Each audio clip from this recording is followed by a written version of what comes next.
आज हम लोग क्या बनाने वाले हैं? हम लोग बनाने वाले हैं एक ऐसी तुरई की रेसिपी जो हमें नहीं लगता कि बहुत घरों में कॉमन है या बहुत बनाई जाती है।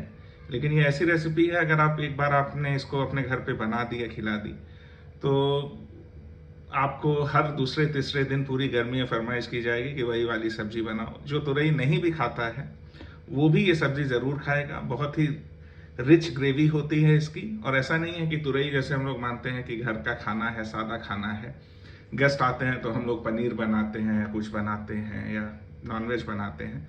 ये ऐसी रेसिपी है कि अगर आपके यहाँ गेस्ट भी आने वाले हैं तो आप उन्हें बना के खिला सकते हैं। ये ईस्टर्न साइड की डिश है। और कोलकाता साइड जाएंगे या ईस्टर्न साइड आप उड़ीसा में जाएंगे तो ये सब्जी आपको मिलेगी। तो आइए आज हम लोग बनाते हैं पोस्तो तुरई। तो ये है तुरई, या स्पॉन्ज गोट बोलते हैं इसे। हम लोगों के यहाँ मतलब नॉर्थ इंडिया में आप पाएंगे तो स्पॉन्ज गोट ही ज़्यादा मिलती है। तुरई जिसे बोलते हैं यूपी, ईस्टर्न यूपी में इसे नेनुआ बोलते हैं, बिहार में। तो ये है तुरई। आप अगर बंगाल साइड हैं तो आपको रिच गोट मिलेगी, टेस्ट सेम होता है, उसको झींगा बोलते हैं उधर। तो दोनों से बन जाती है रेसिपी। झींगा तुरई थोड़ी ज़्यादा सॉफ्ट होती है, ये स्पॉन्ज गोट। और रिच गोट जो है, जो बाद में लूफा भी बनता है जिसे आप लोग नहाते हैं, तो रिच गोट जो है अगर वो ड्राई हो जाए तो उससे आप नहा सकते हैं। बट एनीवेज अगर कच्चा है तो उसकी सब्जी बनती है एकदम तुरई जैसी ही होती है। सेम रिच गोट और स्पॉन्ज गोट में बहुत ज़्यादा डिफरेंस नहीं है टेस्ट में। तो ये आधा किलो तुरई है। तुरई को ये सब्जी बनाने के लिए आप पूरा छिल के उसका छिलका न निकाल दें और उसको केवल स्क्रैप करके क्लीन करें इस तरह। और उसका हल्का हरापन रहने दें, क्योंकि अगर वो पूरा आप छिलका छिल देंगे तो फिर वो बहुत हलवे जैसी हो जाएगी, बहुत सॉफ्ट हो जाएगी। तो ये है आधा किलो तुरई जो हमने करीब आधा इंच की मोटाई में गोल गोल काट ली है। तो ये है इसका मसाला। इसमें दो तरह के मसाले हैं। एक मसाला जो पीसा जाएगा और एक मसाला जो खड़ा मसाला, जो फोरन बोलते हैं या तड़का बोलते हैं, जो तड़के में तेल में खड़ा ही पड़ेगा। तो इसमें पड़ेंगे ये फोरन के लिए कलौजी के सीड हैं, ये नाइजेला सीड बोलते हैं इसको, कलौजी के सीड हैं, काला जीरा भी बोलते हैं इसे कई लोग। तो ये नाइजेला सीड या कलौजी सीड या काला जीरा है थोड़ा सा, आधा से भी कम टीस्पून। 3 लौंग है, 1 इलायची है। ये वो है जो ये इसका फोरन है, या जो तेल में सीधे खड़ा पड़ जाएगा। और पीसने के लिए देखिए आधा चम्मच ज़ीरा है, नॉर्मल ज़ीरा। 3-4 हरी मिर्च है। ये सफ़ेद वाली काली मिर्च है, आपके पास ना हो तो काली मिर्च डालें, नॉर्मल काली मिर्च 5-7। ये 6-7 काजू हैं। 1 इंच का अदरक का टुकड़ा है। और इसका जो मेन मसाला है वो हम आपको दिखा दें। ये है पॉपी सीड या खसखस जिसको बोलते हैं।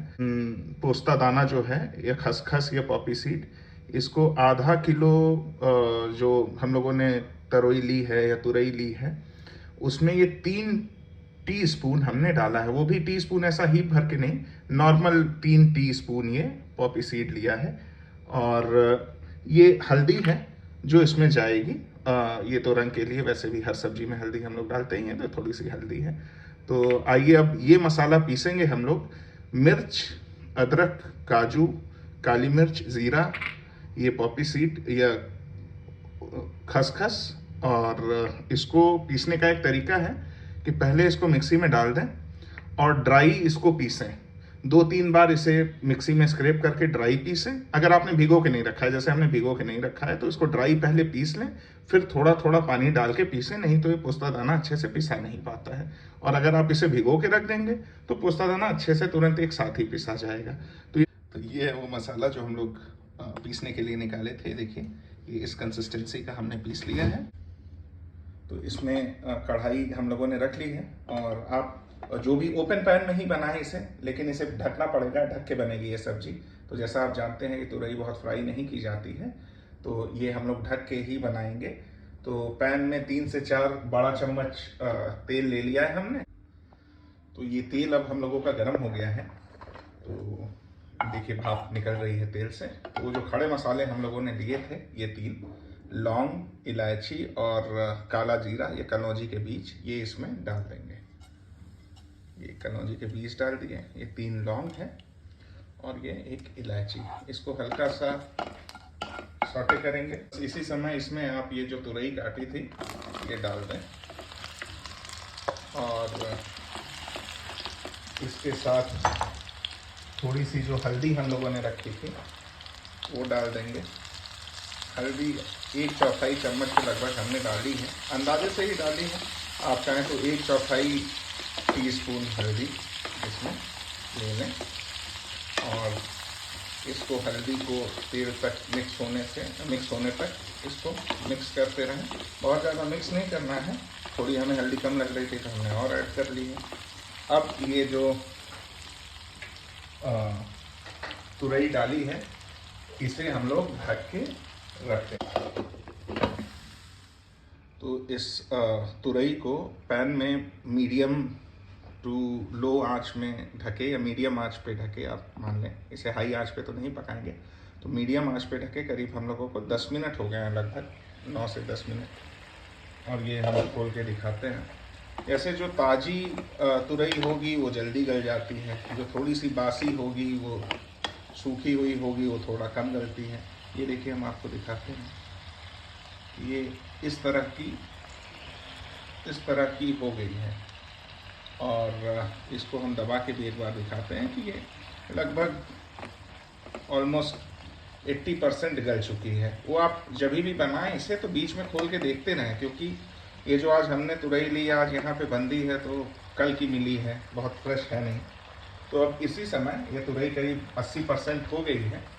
इसमें ये जो मसाला हम लोगों ने पीसा था ये पूरा मिला देंगे। और इसी मसाले को डालते समय जो नमक है, क्योंकि अभी तक इसमें नमक हम लोगों ने नहीं डाला था, तो ये अब स्वाद अनुसार अपना नमक डाल लें। और हम तो करीब आधा टीस्पून नमक डाले हैं, आप अपने स्वाद के हिसाब से डालें। और इसको मिक्स करके जो मसाला हम लोगों ने लिया है इसको ये तुरई के साथ मिक्स करके, बड़ी ही अद्भुत सब्जी है, इसमें बहुत मेहनत करनी नहीं पड़ती है, ढक के बनती है। और अभी आप देखेंगे इसकी ग्रेवी इतनी रिच होती है कि आप अगर किसी को खिलाएंगे तो ये विश्वास नहीं करेगा कि आपने इसे 15-20 मिनट में बिना बहुत मेहनत किए पका ली है। तो अब ये हम लोगों ने मसाला मिला दिया है। अब आँच हल्की सी मीडियम टू हाई आँच करेंगे जब तक कि मसाला से बुलबुले ना उठने लगें। और ये हाई पे भी कर सकते हैं, लेकिन मीडियम टू हाई रखें, क्योंकि बहुत तेज़ होगा तो ये गाढ़ा मसाला है, नीचे से पकड़ने लगता है।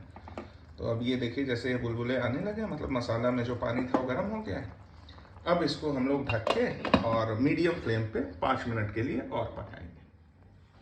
तो ये करीब 6 से 7 मिनट हम लोगों को हो गए हैं इसको मीडियम आंच में ढके हुए। और आप भी अपने हिसाब से करें, इसका कोई पैमाना नहीं है कि क्योंकि मसाले में कितना पानी आपने डाला है और आपकी तुरई कितनी नेनुआ जो है वो कितना ताज़ा है उस पर ये डिपेंड करेगा। तो अब ये देखिए नेनुआ जो तुरई ये स्पॉन्ज गोल्ड ये गल चुका है। और अब ये मसाले को हम लोग कढ़ाई खोल के और इसका पानी उड़ा देंगे।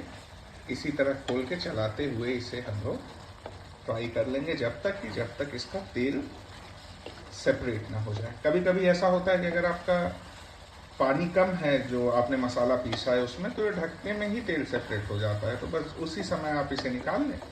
और अगर ये तेल सेपरेट नहीं हुआ है और आपकी जो तुरई है वो पूरी पकी नहीं है और अभी उसमें पकने की गुंजाइश है, तो इसे खोल के जैसे हम कर रहे हैं इस तरह से इसका तेल सेपरेट कर लें।